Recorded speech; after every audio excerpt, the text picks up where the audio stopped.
বম্মা মরে গেছিল পদা দাদু ঘর থেকে বাইক কিনে দিছিল। পদা স্টেশনে আসছিলাম আমরা এলাকার। তোমার নাম কি ভাইয়া?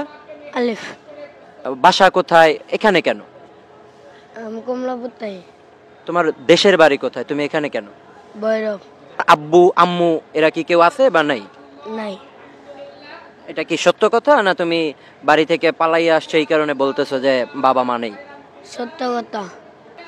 ওই আব্বা আম্মা মরে গেছিল পদা দাদু ঘর থেকে বাইক কিনে দিছিল।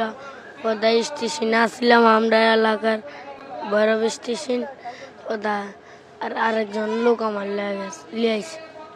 অনেকজনের তো চাইলে মারে, লাত্তি মারে, পুলিশে ঘুমাইলে মারে, ও 8 নম্বর সিঁড়ি তোলে। বাড়ি ঘরে কি তোমার দাদা দাদি বা নানা নানি কেউ নেই, কারোর কাছে আত্মীয় স্বজন নাই? তুমি কি যেতে চাও না তাদের কাছে? আমার দাদি আছে, দাদি বাইক কিনে দেয়। কি জন্য বের করে দেয়? জানি না। তা তুমি এই যে রেল স্টেশনে থাকো, খাওয়া দাওয়া কিভাবে কি হয়? আজকে কি এখন পর্যন্ত তুমি খাওয়া দাওয়া করছো? না, আজকে হচ্ছে না। মানুষের কাছে টাকা পয়সা চাইলে তারা দেয় না? দে আরে কিছু লোক আবার মারে,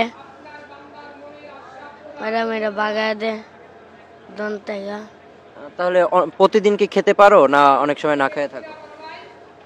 অনেক সময় না খাওয়া থাকতে পারে।